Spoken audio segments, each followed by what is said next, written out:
हम सब लोगों को जो गुरु नानक जी ने रास्ता दिखाया, जो प्रेरणा दी, समाज के सभी वर्गों के कल्याण के लिए सिख धर्म की स्थापना की और जो समाज में गरीब दबे कुचले लोग थे उनको उठाने के लिए उन्होंने जो एक ऐसा रास्ता अपनाया जिसका आज हम सबका अनुकरण करना चाहिए। हमेशा उन्होंने कहा कि गरीबों की मदद होनी चाहिए, जिसके साथ न्याय नहीं हो रहा उसके साथ न्याय होना चाहिए और सच्चाई की राह में हमेशा आगे बढ़ना चाहिए। आज हमें उनकी इन दिखाए हुए आदर्शों पर चलना है और वो उनकी प्रेरणा से ही हमें आगे बढ़ना है। धन्यवाद। हर समय हर चीज़ का समय निश्चित है।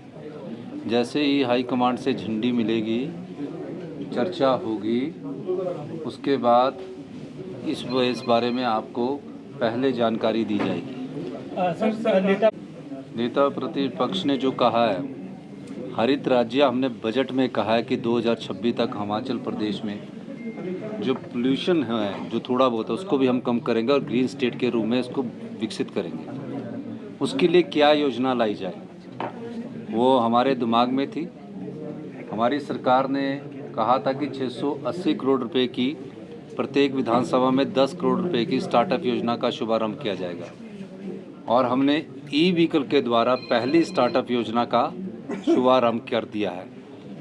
तो उसमें स्टार्टअप योजना का मतलब है कि कोई अगर निजी व्यक्ति इलेक्ट्रिकल वाहन खरीदना चाहता है तो उसको हमने कहा कि 50% अनुदान दिया जाएगा और उसको एक एश्योर्ड इनकम दी जाएगी कि जो उसकी आय में 3 साल में उसकी ये इलेक्ट्रिकल व्हीकल फ्री हो जाए। क्यों कहा इसको? इस योजना से लोगों में इलेक्ट्रिकल गाड़ी खरीदने के प्रति एक होड़ सी लगे ताकि आने वाले समय में हिमाचल प्रदेश में जो 2026 में हमने हिमाचल प्रदेश को हरित राज्य बनाना है उस दृष्टि से हम आगे बढ़े। तो ये पहली स्टार्टअप योजना है जिसमें इतना आज़ादी के बाद हिमाचल प्रदेश में इतना ज़्यादा अनुदान दिया जा रहा है। दूसरी उसी योजना का एक और भाग आएगा।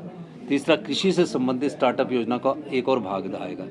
अनुदान देना भी उनको ये समझना चाहिए स्टार्टअप योजना का पार्ट होता है। किसी ने अगर अपनी नई गाड़ी खरीदनी है और उसको अनुदान देना तो स्टार्टअप योजना में ही आया कि पहली इलेक्ट्रिकल गाड़ी वो खरीद रहा है। और मुझे खुशी है कि युवा इसमें काफ़ी बढ़ चढ़कर भाग ले रहे हैं। अब जैसे ही ये पोर्टल हमारा खुला तकरीबन 70 के करीब लोगों ने, हिमाचल के युवा के लोगों ने इस पोर्टल पर अप्लाई कर दिया।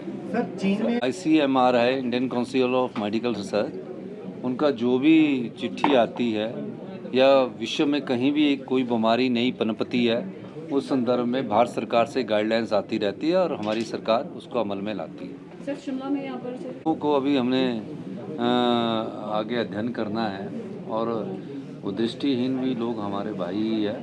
उनकी जो बैकलॉग की बात है वो मैं उसको भी अंडरस्टैंड कर रहा हूँ और हम तो सब लोगों के पास पहुँचना चाहते हैं। हड़ताल से कोई किसी सरकार पर दबाव नहीं पड़ता।